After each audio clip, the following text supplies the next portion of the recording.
नमस्ते। आज हम चल रहे हैं वृंदावन की एक ऐसी जगह जिसका नाम है इमली तला। अब ये सिर्फ एक टूरिस्ट स्पॉट या कोई पुराना पेड़ नहीं है। नहीं, ये उससे कहीं ज्यादा गहरा है।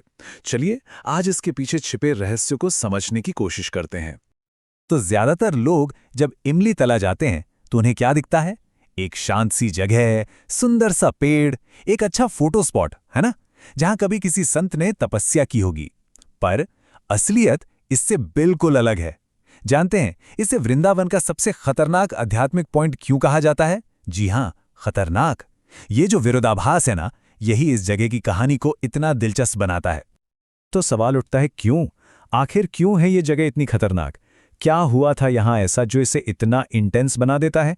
चलिए इसी सवाल के जवाब की तह तक चलते हैं। इस क्यों का जवाब हमें इतिहास में मिलता है। लगभग साल 1515 में। उस साल यहां एक ऐसी घटना घटी जिसने भक्ति की पूरी परिभाषा ही बदल कर रख दी। तो कहानी कुछ यूं है कि चैतन्य महाप्रभु वृंदावन आते हैं और यमुना किनारे इसी इमली के पेड़ के नीचे ध्यान में बैठते हैं। पर यह कोई आम ध्यान नहीं था। धीरे धीरे कुछ बहुत ही असाधारण होने लगा। उनकी चेतना पूरी तरह से बदल गई। वो अब कृष्ण को खोज नहीं रहे थे। नहीं, वो राधा बनकर राधा की आंखों से कृष्ण को महसूस कर रहे थे।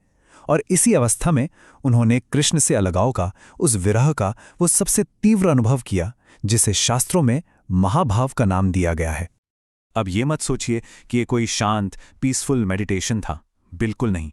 महाभाव की इंटेंसिटी इतनी ज़्यादा थी कि उसका असर सीधे उनके शरीर पर दिखने लगा। वो बेहोश हो जाते थे, जोर जोर से रोते थे, उनका पूरा शरीर कांपने लगता था, यहाँ तक कि कहते हैं उनके शरीर का रंग तक बदल जाता था। तो ये समझना बहुत ज़रूरी है कि इमली तला में जो हुआ वो सिर्फ भक्ति नहीं थी। ये भक्ति से बहुत आगे की चीज़ थी। ये था आइडेंटिटी का ट्रांसफॉर्मेशन, पहचान का पूरी तरह से बदल जाना। और यही वो चाबी है जिससे हम उस परम आध्यात्मिक अवस्था को समझ सकते हैं। इसे ऐसे समझिए, मान लीजिए भक्ति एक सीढ़ी है।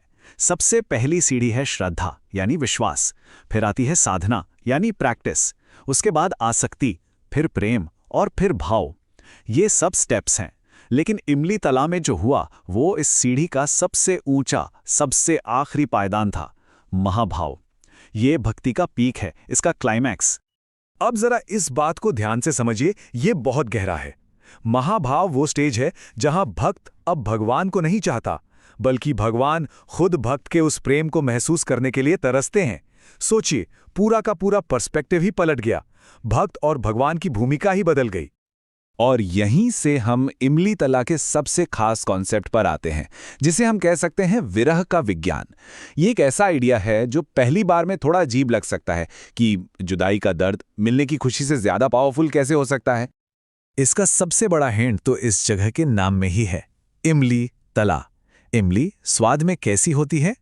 खट्टी। और ये जो खट्टापन है ना, यही आध्यात्मिक दुनिया में विरह यानी सेपरेशन के भाव का सिंबल है। देखिए, वृंदावन में निधिवन जैसी जगहें भी हैं जिन्हें मीठा माना जाता है। वहां मिलन है, यूनियन है। वो प्रेम को एक तरह की संतुष्टि देता है, उसे शांत करता है। पर इमली तला ठीक उसका उल्टा है। ये खट्टा है, ये विरह की जगह है।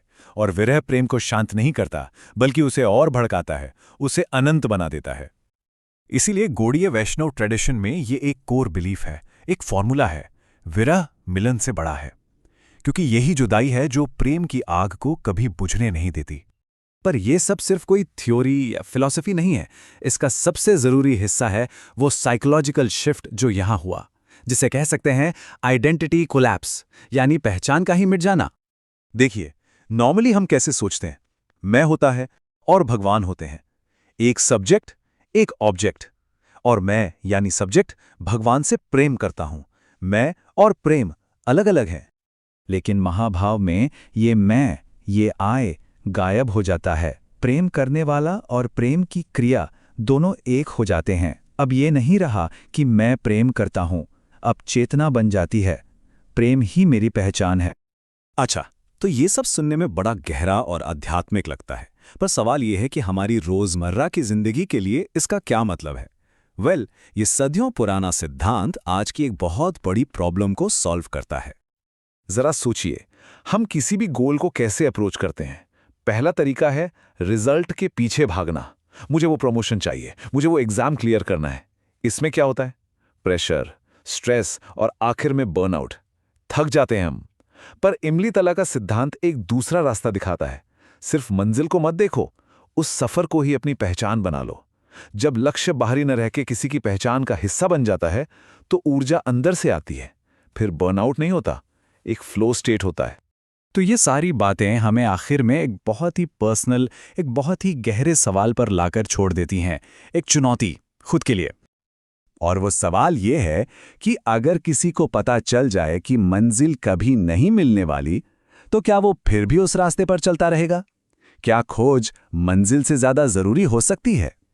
कहते हैं जिस दिन इस सवाल का जवाब अंदर से हाँ आ जाए, बस उसी दिन इमली तला का असली मतलब समझ में आ जाता है।